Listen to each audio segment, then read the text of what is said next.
Hello, everyone, and welcome back to another episode of Self-Published Success, a show that highlights forward-thinking authors who chose self-publishing over traditional and found success in doing so. My name is John Feldman, founder of Visionary Literary, and your host for today's show. Our guest today is Don Schmincke. Don is an award-winning speaker, researcher, founder of SAGA Leadership Institute, and he has delivered over 1,700 speeches. He is a 5-time author and has been featured in Wall Street Journal and USA Today. And he has just released a new book, Unleash Your Potential: How Artificial Intelligence Wants to Upgrade You, which is something I am truly excited to talk about. Don, welcome to the show. Thanks for having me. Pleasure to be here. Yes, we very much appreciate having you and diving into AI. But first, before we get into that, tell us a little bit about you, your background, and what got you into your business. I was, let's see, when I almost dropped out of high school, I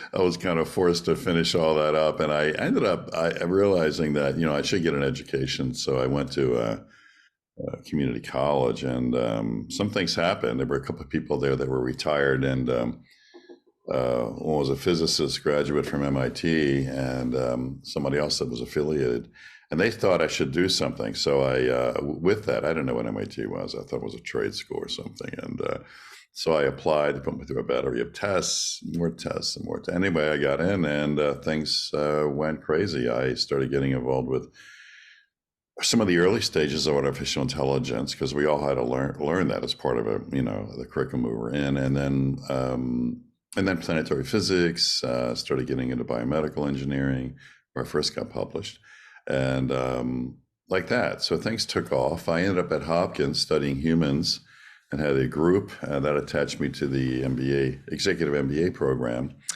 And I did my research there, and as I was teaching, I noticed a lot of executives were having issues with the success rates of management theory. So that took me into an anthropological journey, and I started publishing around that. So my first book came out from that journey. Now, I know it sounds like a circuitous, nonlinear path, but I have ADHD, so that probably explains a lot. But it allowed me to connect things together that normally wouldn't connect. I mean, I'm taking in, engineering and the various sciences, and so that's how it worked. I ended up publishing this thing because Oxford gave me permission to use this ancient manuscript that they had. So I got copyright permission to re-release it. And it was really based on a management training program written 700 years ago. So I wanted to do more than scientific understanding of the failure rates of management theory. I also wanted to validate it with thousands of years of proof. And both of those things came together. And this book was just one way to look at today. When I do a speech to a bunch of CEOs, I end up saying, all the issues you have aren't new. And I pull out this ancient manuscript and I say, look what they were complaining about. And they're like, oh my God. So that's how it happened. It was my first book. And then I was privileged to run into some brilliant people. And like Chris Warner, we did a book called High Altitude Leadership with the NBC project on K2, because I was climbing with him in the Andes. I do these expeditions to try to film and learn about different humans around the world, and then then I ended up continuing to publish. I wish I had published more, but I was so busy with working with companies and speaking that I didn't get around to that. But that's how I got here. It was just I don't know, some about a high school dropout gets lucky and. Well, I wouldn't really say lucky. You started with the high school dropout, and then you went into probably the most esteemed bio opening that we might have had on the show and that I might have ever heard. But there are so many valuable, venerable names in there. So an incredible path, like you said, non-linear, but still very incredible. And it all led to your first book, which was published by a Penguin imprint. So congratulations. That is something that is something to celebrate. Oh, thank It's you. an accolade for sure. We are, self-published success, but Penguin is they're still, when we say venerable, Penguin is venerable as well. So Yeah, yeah. you, and all that you've done, right? You didn't have a lot of time to write more books, which you would have, but you were speaking on stages. I don't know. It seemed like from 1,700 that we have in the bio, I'm sure it's risen since then. Or are we Oh, still? Yeah, oh no, it has. I've probably done about, geez, I don't know, over 2,000 yeah. since it was published. So that's absolutely incredible. So you're still sharing, like we, the listeners in this show, we're aspiring authors, but we're also readers. And especially for me, I can say personally, nonfiction books, reading and learning is the exciting part. So you're still going and speaking, and people are learning from your speeches. So you're still doing your part to help. When it comes to you and your business, you speaking and writing, you see the value in it. Mhm. And you work with CEOs as well. So when it comes to authorship or speaking, right, just sharing your knowledge, how important is that to growing your business or your brand? You mean in terms of, well, I think I think it helps a lot because it depends on what business you're in. But if you have some publication, it validates that you've spent some time, Right. doing your own research, doing your own thinking about it, and taking the time to put it into to the press. I mean, it's one thing to have an opinion because everybody has an opinion, Right. but it's another thing to spend the grueling journey as an author Right. to get it together in a form that can be released. So I think it adds something to the gravity you're bringing to the conversation if you have a book out there. And it depends on which industry you're in. With fiction, obviously, the book is the product, and that's you. And I wish I could write fiction, so I envy all of you who can write fiction because I'm an idiot when it comes to that. But nonfiction can be applied more into the business that you're or the career that you're into. And I know because I find a lot of people that are in careers and they're brilliant, but nobody knows of their thoughts, only in their immediate area. Right. So if they could take, someone like you or the service you provide is sort of, and I'm sorry, I don't mean to do a promotional thing here, but it's a difficult journey. And if somebody sat there, maybe, I don't know, maybe they're a scientist sitting in a lab somewhere, or Yeah. they're a salesperson who discovered some really cool ways of doing something in their particular industry. If they had a support like what you offer to put it into words, I think that helps not only sometimes get clear in their own minds so they can be more effective just when they're writing of the book, Yeah. but actually share it with others that could benefit from it. So there is a lot of options, and I think reasons or benefits to doing something like that. And who knows? I mean, things could take off, and you have a whole nother career speaking and I don't know, doing training or something. Right. And most of us also, and it comes to the credibility issue. So getting on stages, sometimes if you have that book, it's easy, but many of us don't have MIT in our byline. That is a credibility enhancer in itself. So you personally might not need the book, but and anyone else who has attended MIT might not need a book to establish themselves as an authority. But for the rest of us who have not attended MIT, um, then we might need to have that book. So your first book was published through Penguin. Big accomplishment there. You published a few books in between your first book and then the one that came out last year, which was self-published. When Yeah. when it comes to the process that you've seen in the publishing industry and writing industry, like we'll get heavy into into AI and what you've learned in your recent book and the experiment. But when it comes to that timeline between your first book and your last one, what have you seen change inside the publishing industry? Like when it comes to the process. Well, I think It's been an emergence because back when I was publishing, because after Penguin and we did high altitude leadership with the climber Chris Warner, that was with Josie Bass. I had been through the normal system of finding an agent. That's really the hardest part because Yeah. these major publishing houses get hit with thousands of requests per minute, and so Yes. Yeah. Pretty much. their filter is agents, and getting an agent that wants to spend the time with you, you basically have to sell them Yeah. to sell you because they're also getting hit by a lot. But I was fortunate.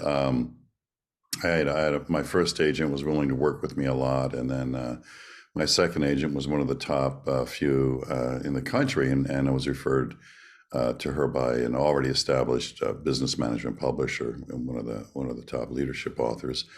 And then that took me through the process a couple of times now because now I had two books from two major houses, but it was a long time. I mean, it's they have their own schedule, their own calendar, their own, like this latest book I published. I did look, well, should I do that formally or not?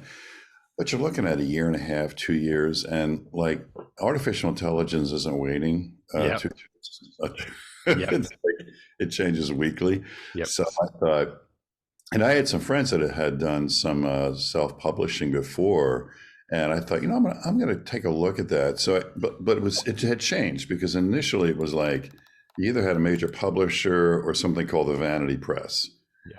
which meant if your aunt and uncle gave you a check, that you can get a book published, and they'll just publish whatever, right? Yeah. And that was fine for certain niches if you wanted to have your own memoir or a picture book on the coffee table or whatever. But I think what happened next was people were getting more serious about having an alternative, Yeah. and a lot were former publisher. I mean, they were involved in the major houses and they decided to break off and they thought, you know what, we can do this faster. Maybe we can do this better. Maybe we can, like that. Yeah. And because with the publishing houses, unless you're getting like a, $5 million advance, Yeah. they're not going to be spending a lot of time promoting you. Yeah. I mean, it's like, they will issue a press release, Yep. which will result in basically nothing. So they're they're counting on you to do your own promotion. So essentially they become sort of a sophisticated printing house, copy machine. That's a good way to put it. Yeah. And it's great because look, I mean, the advantages are if you can get through an agent and get through a major house, it basically says you're out of the noise. You know what I mean? So it's not like anybody with a PDF can have a book out today, Right. So it puts you in a place like, hey, you've been vetted, you're now an author from the traditional realm. But I did find it does take time. And so for a lot of entrepreneurs or people that really want to have more control and have and just have the speed to release of the publication, these other alternatives like the hybrid and self-publishing houses are a better option to look at, especially if you're in a niche. I mean, if you think about, well, I really want to write about this plumbing tool technology that I think is going to revolutionize plumbing. Okay, great. There's no publisher that wants to sell 1,000 books. Yeah. Right. They want to sell 1,000,000. Right. So those 1,000 plumbers that are going to be interested, you're never going to get it out there. But with a hybrid approach, you can get it out there, and you can have your niche, and who knows, it may grow from there. Yeah. So there's things about speed and volume, I think, that come into play with the thing. Now, some people that are like, well, I have a degree in literature. I want to be formalized and I want to be accredited. Then, yeah, take the formal publishing route. Yeah. And then if you get a few books, you may decide, I know how to do this now. I want to, I want something faster, and I want to have more control over it. If they're not going to help me with the PR, who can help me with the PR? Who can help me market and partner with me? So that may be another option. So I'm kind of, there's benefits to both, and it depends on, and I've used both for those reasons. Yeah. Yeah. It is, you mentioned too, the speed, and with you and your AI book, I had a call yesterday with one of our clients who's writing a book on Web3. And every week that we speak, it's like he has new stuff to add to the book. And he's going through the hybrid process, which is faster, but it's just incredible at the speed at which advancements are taking place in many industries, not just AI and Web3, but every industry is moving so quickly Yeah. that it's really difficult to have an idea, a book proposal created, and then you know that it's not going to be out into the world for 2 years. There are going to be so many things that have Oh, to be adjusted in that. So you're out of date before you publish. yeah, It's not worth publishing. yeah, Like even what I did. I mean, that was when ChatGPT, I guess maybe 2 months ago, started emerging as a word. yep.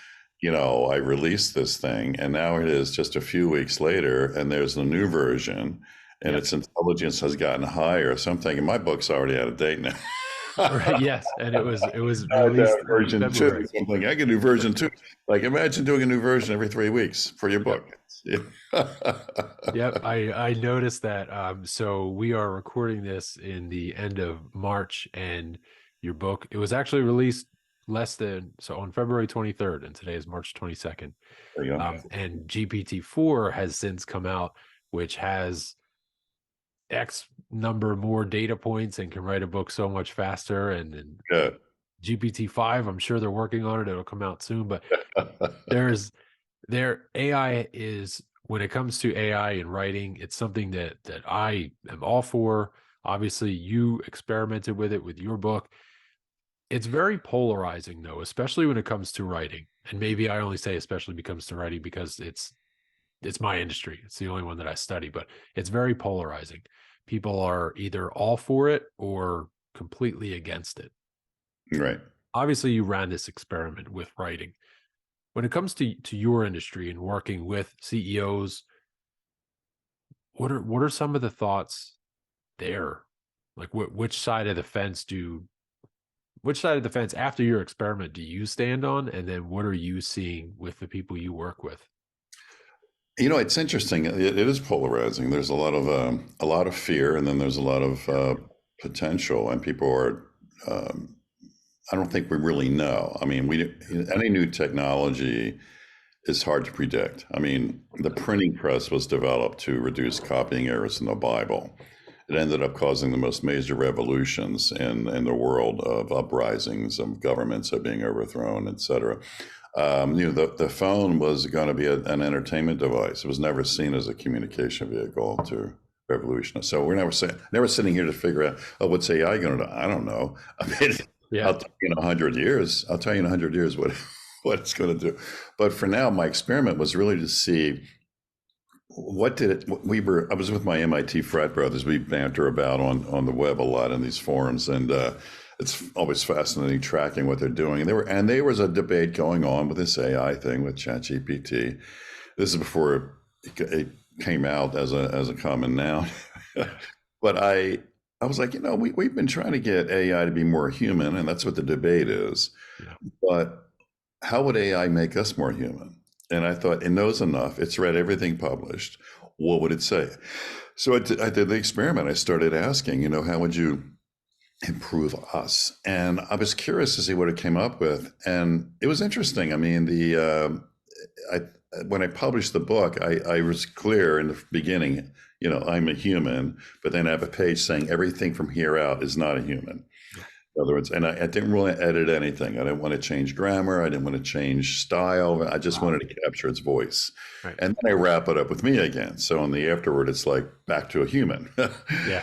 And you can tell the style of writing's differently because in the beginning, it's sort of fun. I'm just saying, hey, look, I don't know what's going to happen. This thing's just a child. Yeah. Let's give it a break. And I just try to be somewhat, just have fun with it and be a little sarcastic. And then in the end, I wrap it up as well. So you can tell a difference between the human writing and the AI writing. But a couple of things is one is some reader may read it and say, you know what, this may be the best combination of self-improvement that I know because it reached out to every self-improvement thought that was written. Yeah. So if I wanted to have a personal development course for myself, this is probably it. Yeah. And that's cool, but that wasn't the intent. because some people who've been in self-improvement can say, well, I knew some of these things. I knew most of these things. That's not the point. The point is, what did it know? And why did it select these topics? Like I was surprised about relationships, like humans should have better relationships. I thought, that's interesting. I didn't, that was one that came out of the blue and it's in there. But people were then saying, getting back to your point, like, well, aren't you afraid that we won't be able to tell who's human and who's not, and this and that? And I'm like, look, I see it as a tool, and I think we should treat it as a tool. Right. So for instance, if I wanted to write a self-help book, I could go to the library down at Hopkins down the street, and I could be in the library for a week or two and just read everything on self-help and put together my own research, my own discoveries, etc., and publish a book. Okay, that's 2 weeks or I could hire a grad student to spend those 2 weeks. In which case they can then debrief me. We could spend a day together going over everything they've had. So now I've reduced 2 weeks to 1 day. Or I can go to AI and in about 20 minutes have the whole thing. Yep. That's the point. It's my grad student. It's my grad student. I can ask a question, it goes out, reads everything possible, comes back, and in literally seconds, I have a whole thing here. So I think if we start realizing this is just a tool, I think it will calm us down a little bit. Maybe we can use it in our lives more productively. Yes, I wholeheartedly agree with everything you said. I love it, but only for a first draft perspective and a research perspective.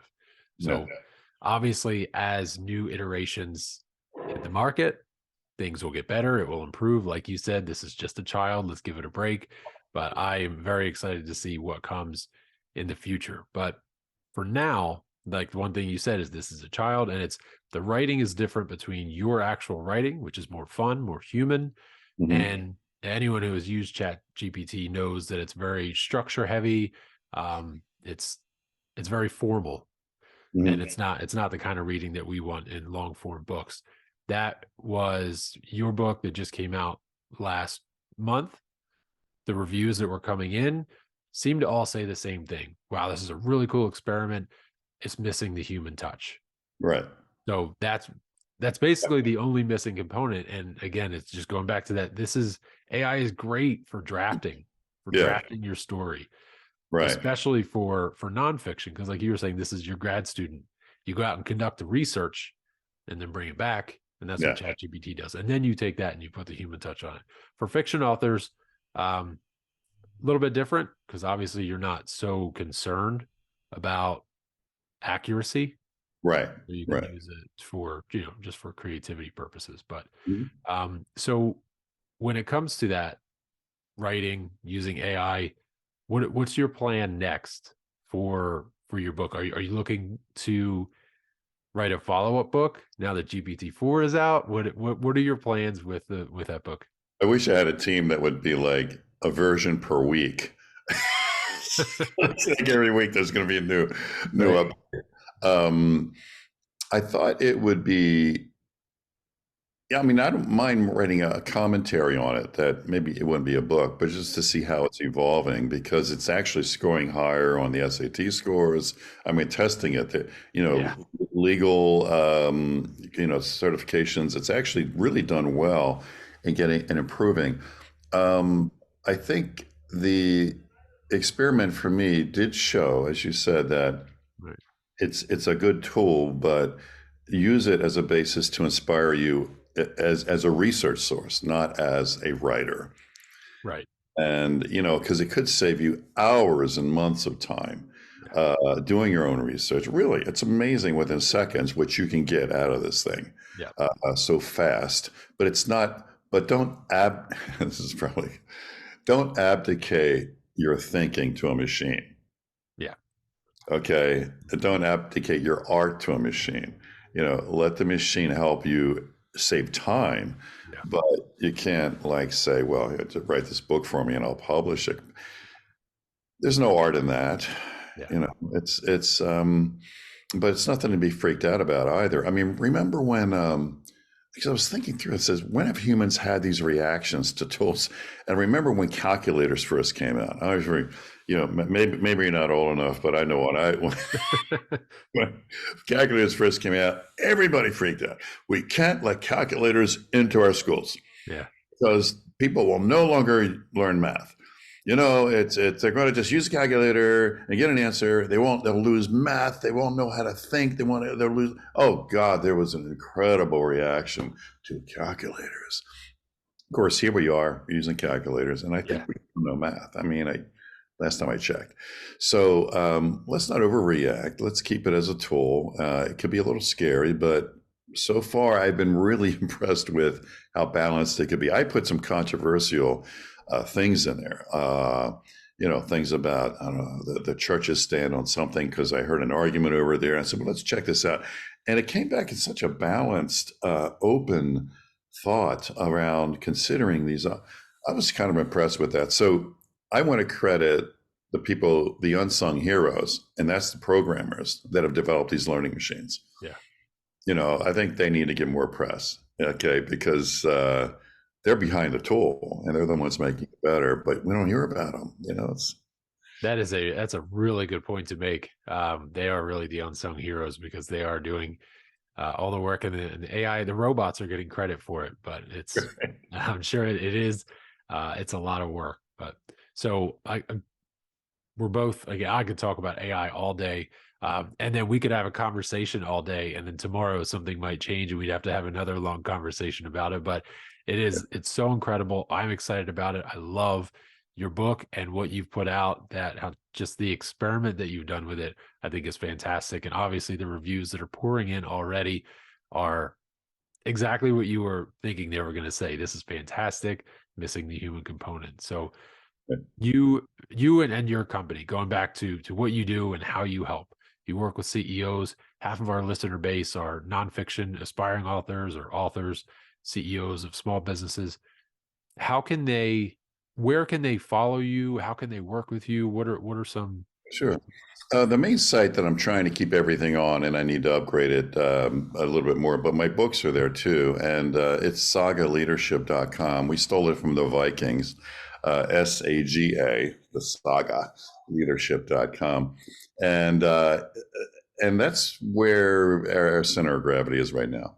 We're looking at affiliating with some other institutions that are now approaching us based on our research, but yeah, it's there. I mean, it's where I'm going to be on a plane 3 times a week, either doing strategic planning or culture change for companies. But part of it is teaching and doing speeches and workshops, and that's what I love doing. Because for me, I just want to learn and teach.